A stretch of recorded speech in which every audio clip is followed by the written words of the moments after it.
singkat dari biasanya. Iya. Ini mohon maaf, saya biasanya kalau webinar bikin materi baru, tapi ini masih materi saya yang pekan lalu, teman-teman. Saya seharian berbaring aja ini. Tapi ketika webinar kok badan jadi lebih enteng ini. Baik, ya ini tentang saya sedikit. Kemudian ini peranan UMKM ya, 96% tenaga kerja diserap oleh UMKM. Dan PDB-nya bisa sampai 60%. Kondisi UMKM seperti inilah, kekuatan, kelemahan, ada peluang dan ancaman, jumlahnya sangat besar, dengan modal yang relatif kecil, pasar lokal, jadi ya, Uda Fadli mengeksplorasi betul-betul pasar Bogor, dan kemudian fleksibel, bisa dibentuk dengan cepat, dan seterusnya ya, ada skill, sendirian, manajemen, terganggu dengan urusan keluarga, dan jarang punya rencana bisnis. Ini sesuatu yang mungkin malah di Roti Swag Pajajaran sudah terlewati ya sisi ini. Nah, di sisi peluang sangat mungkin untuk scale up. Ya, nah, ini sebetulnya jadi bagian dari visi atau misi kami di Baitul Mal Masjid Indonesia. Bagaimana kemudian UMKM yang sangat potensial ya seperti Roti Swag Pajajaran ini kemudian bisa bermitra dengan kami, lembaga sosial, yang justru kan kalau lembaga sosial seperti kami ini tidak tujuan untuk kemudian mendapatkan profit untuk kami gitu ya, tetapi mendapatkan profit untuk para penerima manfaat, dalam hal ini mustahik biasanya. Dan ada peluang online bisnis, tadi Uda Fadli sudah menyampaikan juga. Nah, ini yang tadi saya sampaikan, ada pemain besar masuk pasar UMKM ya. Ini yang betul-betul saya pikir harus diwaspadai. Pizza Hut, saya langsung sebut ini ya, brand sudah jadi pedagang kaki lima sekarang ya dengan motor-motornya itu. Dan karena pemain besar maka bisa segera bermain di coverage wilayah yang sangat besar. Ada persaingan antar UMKM tentu saja ya. Dan ada regulasi ya. Tadi Uda Fadli mungkin belum juga menginginkan regulasi seberapa banyak pungutan gitu, seberapa banyak izin yang kemudian harus ditanggulangi itu. Kalau cerita saya dulu waktu saya buka bakmi Tebet di Serang, ada kira-kira 30-an pihak yang kemudian harus kita layani dari RT, RW, kelurahan, kecamatan, kota, dinas kesehatan, dinas-dinas dan seterusnya itu kemudian. Nah, maka kita kemudian membuat program Baitul Mal yang paling utama adalah pinjaman dana tanpa bunga. Kita ingin kemudian menumbuhkan UKM baru dengan ini ya, dengan dana tanpa bunga. Maka kalau Uda Fadli tadi mau buka di Jakarta, ayo kita hitung-hitung ya berapa dananya, apakah memungkinkan kami bisa mendanai, dan tentu saja resiko itu kemudian kita bisa, kalau metode kerjasama seperti apa, resikonya kemudian bisa semua kami yang tanggung gitu sebetulnya ya. Jadi asalkan kemudian tadi kita bisa punya rencana bisnis yang baik. Ada peningkatan kapasitas ya, skill dari UMKM yang tadi kenapa kemudian saya tanyakan promosi betul-betul, karena seringkali UMKM itu melupakan sisi promosi gitu. Padahal justru promosilah yang mendatangkan customer. Kemudian kita menjadi hub sinergi antar UMKM. Ini yang kita ingin perankan. Dan yang keempat, korporatisasi UMKM. Bagaimana UMKM ini kemudian menjadi sebuah korporat kecil-kecil tapi banyak gitu ya. Ada benchmarking dari ayam Sabana ya, Sabana Chicken yang kita sedang menjajaki kerjasama dengan mereka. Bagaimana kemudian mereka sudah punya 2.000 outlet dan bisa harmonis ya antara pemilik dengan para mitra itu yang sudah 2.000 itu, karena memang kemudian dibuat sebuah sistem kemitraan yang sangat kuat. Dan bagaimana kemudian kami akan membuat perusahaan digital marketing untuk membantu para UMKM mempromosikan bisnisnya. Nah, ini Baitul Mal. Kalau ada yang masih ini bingung tentang Baitul Mal, apa sih itu Baitul Mal? Yang pertama, Baitul Mal itu lembaga sosial, maka dia nirlaba, tidak cari laba ya. dan ia kemudian fokus ke Jiswaf, zakat, infak, sedekah, wakaf, sumber dananya, dan kemudian ia berperan sebagai lembaga finansial, lembaga yang tadi bisa memberikan pinjaman tanpa bunga tentu saja, dan adalah juga lembaga pemberdayaan. Nah, di sisi pemberdayaan ini terutama adalah pemberdayaan ekonomi, di mana kemudian kami terus mencari mitra-mitra para pebisnis yang hebat ya, dan kemudian punya visi keumatan juga untuk kemudian bekerja sama membuka bisnis, mengembangkan bisnis yang itu kemudian bisa menyerap tenaga kerja dan meningkatkan pendapatan dari para mustahik kemudian. Jadi dana zakat, infak, sedekah, wakaf itu kemudian menjadi produktif ya, jadi jiswaf produktif, bukan hanya sekedar santunan, bagi-bagi uang, kemudian belikan sembako dan seterusnya kemudian. Ini tujuannya menjadi solusi, kemudian menghadirkan kemajuan dan bersinergi antar lembaga. Baitul Mal itu ada dua, Bapak Ibu, ada yang berbasis masjid ya, dan ada yang berbasis komunitas. Jadi silahkan teman-teman yang kira-kira punya satu visi, ayo kita bergerak bersama untuk mewujudkan ini. Kalau Anda pengurus DKM, ayo berbasisnya masjid. Kalau tidak, gitu ya, sendiri saja misalnya karena Anda peduli, ayo kita bikin Baitul Mal berbasis komunitas. Kemudian ini cara buatnya ya. Ayo kita sosialisasi dulu seperti apa Baitul Mal itu dari kami ya. Dan kemudian kalau di masjid ya DKM harus memutuskan secara resmi untuk mendirikan Baitul Malnya, ada pengurusnya, ada rencana kerja, kemudian ada alat administrasi. Badan hukumnya yayasan BMM itu, ya, tapi kemudian bisa gunakan yang sudah ada atau membuat yang baru. Nah, membuat yang baru pun nanti saja, ya. Jadi BMM-nya kemudian jalan saja dulu. Ketika dananya sudah ada, baru kemudian membuat badan hukum. Mirip dengan yang komunitas ya. Komunitas itu intinya ada punya inisiator. Nah, inisiator ini cuma butuh satu orang saja sebetulnya. Ya, jadi satu orang yang kemudian memutuskan saya mau dirikan Baitul Mal, gitu ya. Dulu seperti yang Pak Dewanto lakukan itu ya. Pak Dewanto kan seperti itu saya bayangkan ya Pak Dewan ya. Saya mau dong dirikan Baitul Mal. Kemudian ketemu saya, kita ngobrol-ngobrol, besok harinya kemudian sudah muncul Baitul Mal baru ya di Bekasi.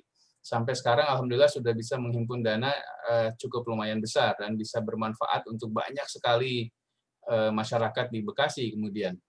Dan bentuk juga pengurusnya gitu ya, bikin juga rencana kerjanya, bikin juga administrasinya, badan hukumnya juga sama seperti tadi ya, diurus nanti aja lah gitu kira-kira. Saya tidak tahu udah Fadli sudah punya badan hukum belum udah? Si udah lagi ngopi dulu ya, nggak apa-apa. Oke, badan hukum udah, tapi baru bentuknya PT. Halo? PT ya, ya. PT itu baru September kemarin. Tapi saya jujur ya, untuk kelengkapan perizinan kita baru punya PIRT. Halal pun masih dalam pengurusan. Karena memang Bang, kalau dibilang hambatan itu hambatan. Makanya kalau kemarin itu kita punya prinsip, bisnisnya jalan dulu, baru perizinannya kita urus. Karena kalau perizinnya udah lengkap, ternyata bisnisnya nggak jalan, sama juga. Betul. Tapi sekarang sih, sekarang memang lebih mudah ya. Kalau ngurus PIRT pun ada perizinan satu pintu segala macam. Ya memang lebih enak itu kalau kita bisa dapat itu program Bang. Jadi maksudnya yang bisa bareng-bareng gitu ya, itu jauh lebih cepat. Aki segala macamnya. Kalau kita ngurus sendiri, aduh. Betul. Paham. Ya, betul. Memang negeri ini tidak diciptakan untuk UKM. Udah Fadli, ada kata-kata yang bagus tuh. Daripada minta izin, minta maaf. Betul. Tapi nggak apa-apa. Saya pikir sih karena mereka cukup memahami sebenarnya bahwa birokrasi kita ini, tapi memudahkannya pun kan ternyata nggak gampang ya. Memangkas sekian banyak aturan yang sudah berjalan sekian puluh tahun itu kan pasti tidak pekerjaan mudah ya. Yang dilakukan sekarang pun ternyata juga kontroversi kan. Kalau yang saya tangkap itu memang sesuatu yang tidak mudah. Ya untungnya di bawah itu kan istilahnya meskipun orang punya usaha tapi belum punya izin kan juga nggak diapa-apain gitu ya. Ya, betul. Nah, nggak diapa-apain. Pajak pun kan kita cuma pelaporan sendiri, selama kita ngaku pajak kita sekian kan juga nggak diuber-uber.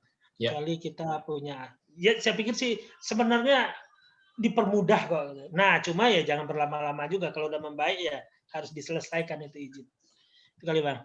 Sepakat. Terima kasih udah. Ya, ini sepakat. Jadi badan hukum nanti aja lah gitu ya ketika sudah jalan ya. Kalau di bisnis sudah jalan, kalau di lembaga sosial juga lembaga sosialnya sudah jalan. Ini kira-kira struktur organisasi ya di Baitul Mal. Tadi kalau ada yayasannya monggo, kemudian yang inisiator tadi atau di DKM ada jadi direktur atau ketua boleh. Ya, yang jelas ada beberapa bagian yang kira-kira penting. Yang paling penting adalah fundraising ya. Jadi harus ada fungsi fundraising agar kemudian bisa dana masuk. Ini kalau di bisnis tadi bagian promosi ya, bagian marketing yang kemudian bisa memasukkan dana. Kemudian ada programnya apa gitu di Baitul Mal kita. Yang utama memang kita kemudian menganjurkan, memfokuskan di pinjaman dana tanpa bunga. Yang kemudian administrasi, pencatatan dan seterusnya harus rapi begitu ya. Keuangan juga demikian. Ada rekening yang dibuat, kemudian ada penganggaran, ada laporan keuangan yang juga baik. Dan yang kelima ada kolaborasi ya antara Baitul Mal atau Baitul Mal dengan lembaga-lembaga yang lain, bisa dengan Basnas, bisa dengan LAS, bisa dengan bisnis juga ya, kemudian untuk kemudian memajukan Baitul Malnya. Nah, dana itu seperti biasa ya, dari para pendiri tentu saja harus juga kemudian rela menyediakan dana. Yang setelah itu yang berikutnya itu dari masyarakat melalui usaha fundraising. Ya. Nah, ini fundraising sesederhana ini sebetulnya ya tidak sulit. Yang pertama ada komunikasi, ada channelnya, kemudian ada layanan yang dibuat untuk kemudian menghadirkan fundraising. Nah, kenapa kemudian Baitul Mal menjadi pilihan, teman-teman? Karena ini dia, ada potensi zakat infak yang luar biasa ya, data dari Basnas 233 triliun. Jadi ini kalau bicaranya bisnis, ada bisnis yang potensi pasarnya 233 triliun begitu kemudian ya. Ini potensi pasarnya ya, dan kemudian di sisi wakaf juga ada luas tanah wakaf dan wakaf uang 217 triliun. Jadi ini ada kira-kira 450 triliun gitu ya potensinya kemudian. Dan yang terkumpul itu baru 10,2 triliun. Jadi kira-kira baru 5%. Jadi bayangkan ini kalau menggunakan kacamata blue ocean ya, ini blue ocean banget gitu kemudian. Ya, ada potensi pendapatan sampai 450 triliun yang terkumpul baru 10 triliun, baru 5% ya. Jadi ada 90% lebih yang kemudian menjadi potensi pasar kita. Seperti itu, dan kemudian ini perkembangan dari tahun ke tahun ya, seperti ini. Dan kalau kita lihat data ini, maka penghimpunan zakat dan infak ini kemudian setiap tahun bisa tumbuh 25%.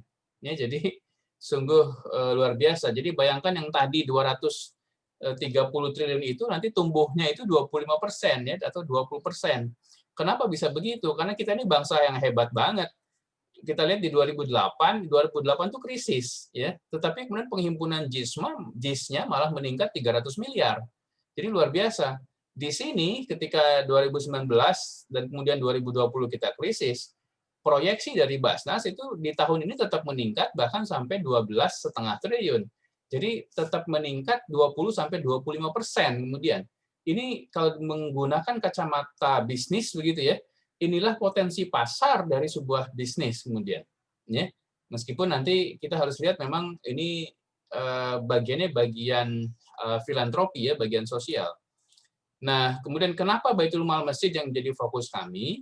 Ya, karena kemudian ada 44% orang yang dia sudah harus berzakat, belum menunaikan zakatnya, ya. Dan ternyata ada preferensi tempat membayar zakat itu 37% di masjid gitu kemudian, ya. Dan kalau bicara masjid kan masjid itu tentu saja sudah ada ya. Sudah punya bangunan ya, sebagus atau sedarurat apapun, dan kemudian sudah punya aset, sudah punya DKM dan seterusnya. Jadi tinggal optimasi saja. Dan tidak pernah ada masjid itu harus bayar sewa ya.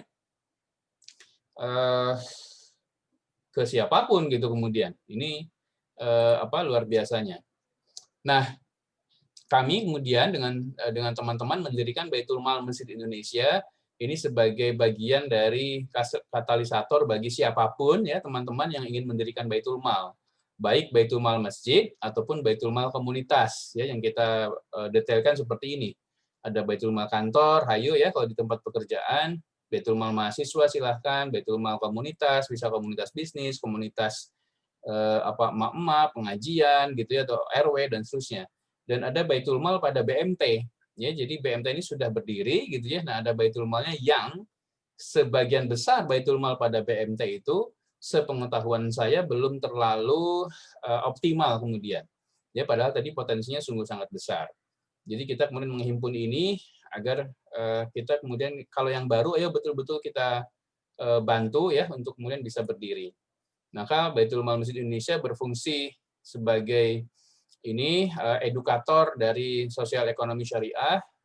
Kita melihat misalnya ada data dari Bank Indonesia, dari OJK begitu ya, bahwa literasi dan inklusivitas dari ekonomi syariah itu masih rendah ya. Itu kira-kira baru 10% literasi ekonomi syariah. Dan kami adalah lembaga Jiswaf begitu ya, memfokuskan diri ke dana-dana Jiswaf. Dan Baitul Mal Masjid Indonesia berfungsi sebagai fundraiser ya, dan menyediakan program model. Ya, program model. Jadi Baitul Mal Masjid Indonesia mendesain program, tetapi program itu kemudian dilaksanakan oleh Baitul Mal. Nah, kami kemudian hanya berfungsi sebagai donor dana begitu ya bagi Baitul Mal. Jadi kalau ada Baitul Mal punya program, ayo kita bantu untuk kemudian menjalankan programnya. Yang berikutnya kami adalah juga promotor dari Baitul Mal itu. Jadi Baitul Mal punya program yang bagus, ya seperti tadi pagi misalnya saya interaksi dengan sebuah rumah tahfidz. Oh ini rumah tahfidz programnya bagus, ayo kita promosikan, ya. Ayo kita edukasi tentang tahfidz itu seperti apa sih dan seterusnya. Nah kami juga berfungsi sebagai koordinator dan kemudian training and konsultansi juga kemudian. Ini karena ada Uda Fadli, mungkin nanti bisa saya secara resmi meminta Uda untuk kemudian berkontribusi sebagai trainer di Baitul Mal Masjid Indonesia ya. Semoga Uda bisa menerima. Itu saja mungkin teman-teman yang bisa saya sampaikan. Terima kasih, semoga bermanfaat. Assalamualaikum warahmatullahi wabarakatuh.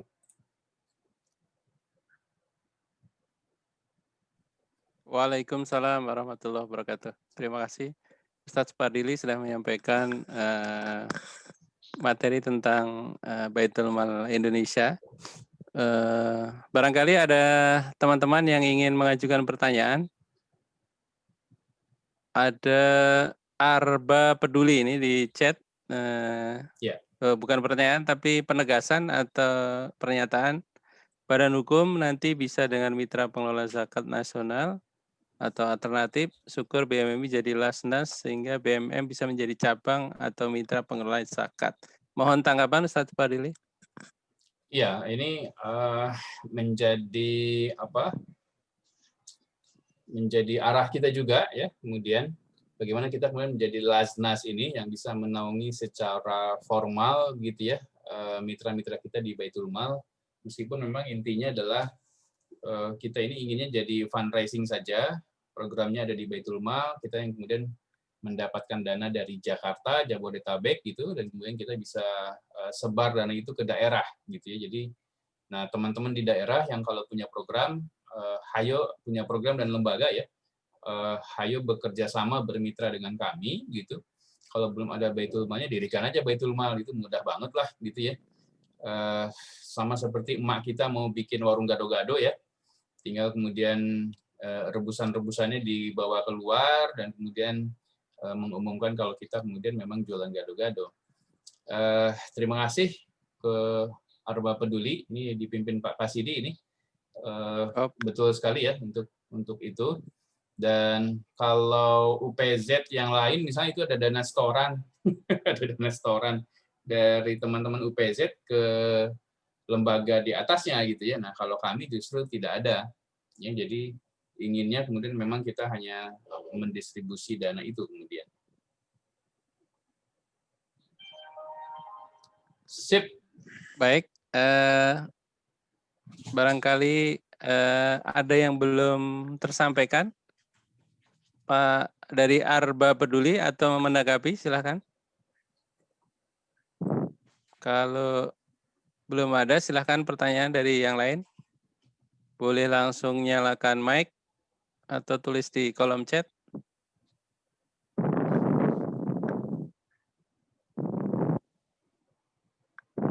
Ini dari Bu Endah, langsung menghubungi Pak Supati atau bagaimana? Yes, silakan Ibu ya kalau ada hal-hal yang ingin ditanyakan. Saya share nomor saya juga ya.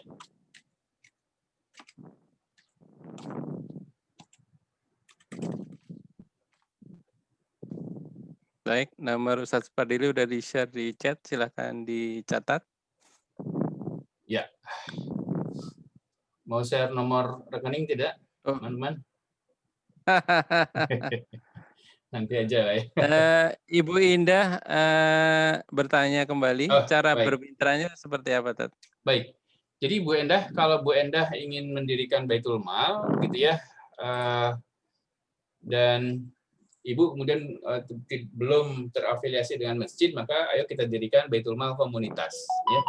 Nah, yang pertama adalah Ibu cukup membuat, yang pertama adalah nama Baitul Malnya apa, itu satu. Yang kedua, kemudian silakan bentuk kepengurusan, ya. Kalaupun belum ada, ya sudah sendiri saja dulu kemudian.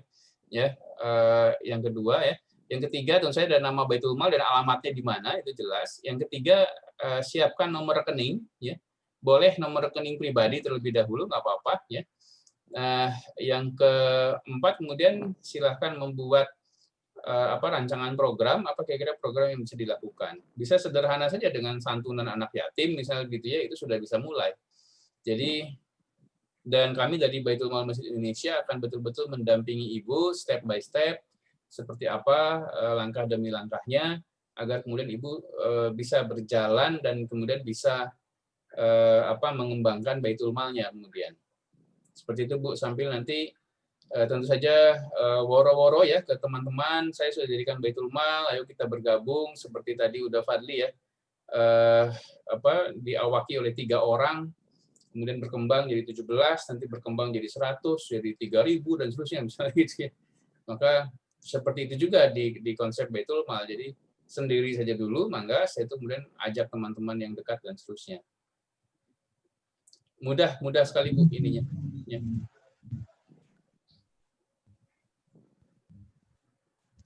Nah, ini karena sudah ada yayasan ya, Bu Endah. Mangga kalau mau langsung dengan yayasan itu juga boleh, gitu ya. Jadi memang sangat fleksibel dalam kita mendirikan Baitul Mal. Ini Pak Sofyan Yogia mau ini? Ya. Live, silakan Pak Sofyan. Silakan Pak Sofyan mengajukan pertanyaan. Assalamualaikum. Waalaikumsalam warahmatullahi.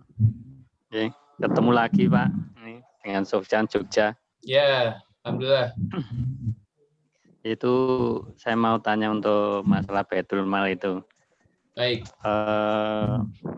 Saya kan udah lama sekali Pak itu buat semacam Baitul Mal, saya namai begitu. Kan di rumah saya itu, saya kan asli Gunung Kidul. Nah, di rumah saya itu ada pengajian itu sudah kita selenggarakan sekitar 25 tahunan sudah. Oh. Itu setiap minggu.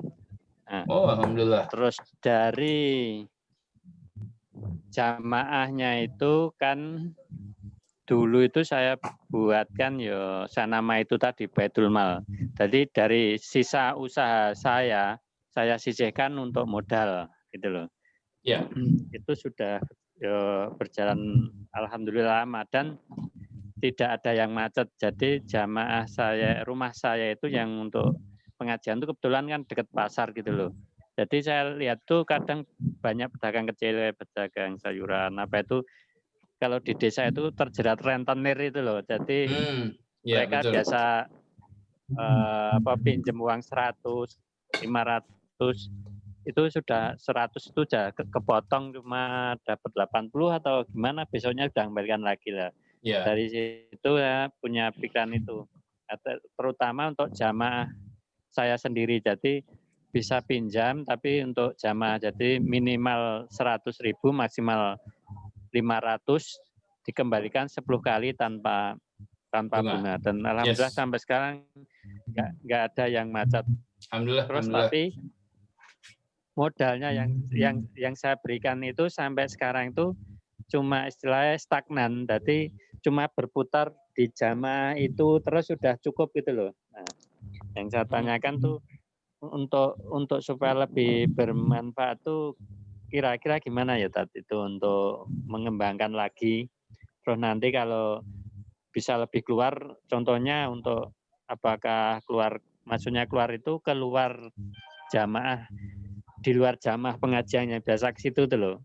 Baik. Kalau yang jamaah biasa ke situ itu kan kalau pinjam itu kan resikonya istilah lebih kecil itu loh. Nanti kalau sudah keluar akan lebih besar uang ini tanpa jaminan gitu.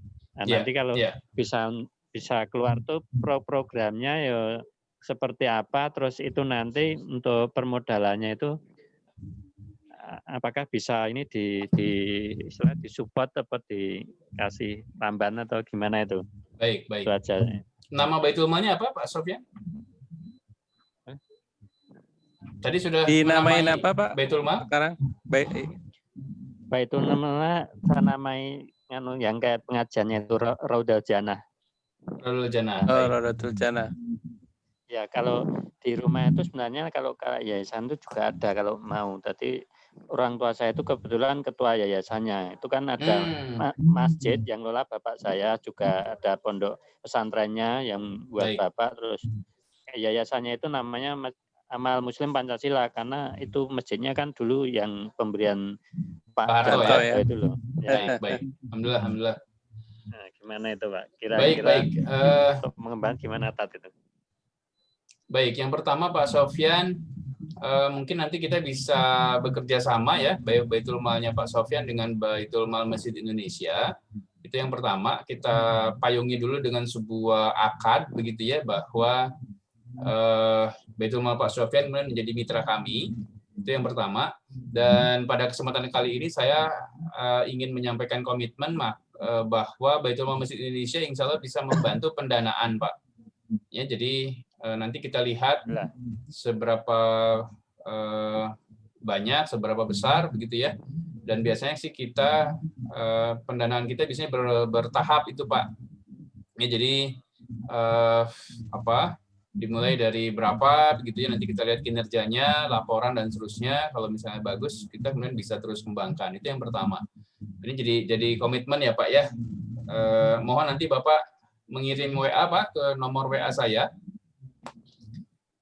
Nomor saya di chat sudah ada Pak ya? Pak Sofyan?